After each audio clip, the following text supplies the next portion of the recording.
Library open करते हो यहाँ पे, फर्ज करो ये मैंने एक लाइब्रेरी ओपन की है, ठीक है? इसके स्वाच की। इसी तरह आप इस लाइब्रेरी में बहुत सारे ग्रेडिएंट स्वाचेस आपके पास पड़े हुए हैं।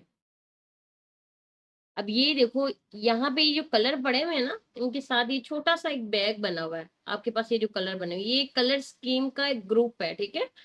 इस कलर येलो रोज़ जो कलर है, इसका कलर स्कीम का ग्रुप ये वाला है।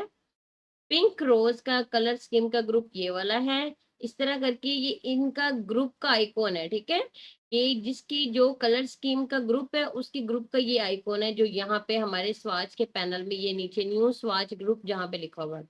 ये किस लिए होता है कि बेटे आपने कुछ कलर अपने बना बना के ग्रुप की सूरत में अपनी कलर स्कीम बना के रखनी है, तो आप यहाँ पे रख सकते हो। उसका बेनिफिट क्या है? उसका बेनिफिट ये है, कल भी को अगर कोई भी उसी से रिलेटेड आप न्यू कोई भी किसी क्लाइंट का काम कर रहे हो, कोई प्रोजेक्ट कर रहे हो, तो आराम से वो आपने ग्रुप बना के रखा हुआ अपने उस कलर स्कीम का, तो आप यूज़ आराम से इज़िली वहाँ से उठाओ और यूज़ कर सकते हो। जिसमें क्लिक करना है तो ये मेरे से मुझसे इसकी ऑप्शन विंडो पूछेगी, कुछ चीज़ें वो यहाँ पे मैंने फिल करनी है। क्रिएटेड फ्रॉम सिलेक्टेड swatches या सिलेक्टेड आर्ट वर्क, तो मैं सिलेक्टेड आर्ट वर्क पे ही क्लिक करूंगी, क्योंकि मैं यहाँ पे जो जो आर्ट वर्क बनाती जाऊंगी उसके कलर मैं चाह रही हूँ कि मेरे ग्रुप में ऐड करूँ मैं, ठीक है?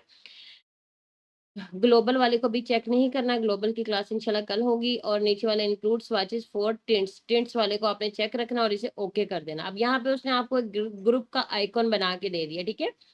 अब आप जो भी कलर बनाते हो, ये वाला मैंने बना के तो यहाँ पे अपने इस ग्रुप में ऐड करना है, तो मैं आराम से यहाँ पे जाके इसको यहाँ पे अपने ग्रुप में ऐड कर सकती हूँ। ये मेरे ग्रुप का कलर स्कीम का फर्स्ट कलर हो गया। इसी तरह अगर मैं यहाँ पे कोई और कलर बनाना चाह रही हूँ, इसी की कॉपी ले लेते हैं हम पहले और उसमें हम न्यू कलर बनाते हैं कोई। कलर में जाएंगे हम और एचएसबी में जाएंगे और यहाँ पे हम फर्ज करो अब ये वाला कलर क्रिएट कर रहे हैं, ठीक है? ये मैंने कलर क्रिएट कर लिया। अब यहाँ पे भी आ गया, इसे सिंपली मैं क्लिक करके ड्रैग करके अपने सेकंड यहाँ पे कलर स्कीम के साथ रख दूंगी। ये मेरी कलर स्कीम रेडी हो रही है। ये जो कलर स्कीम आप बना रहे हो ना, कल कोई फ्यूचर में कहीं पे भी किसी भी जगह पे ये ग्रुप और ये स्कीम आप यूज कर सकते हो।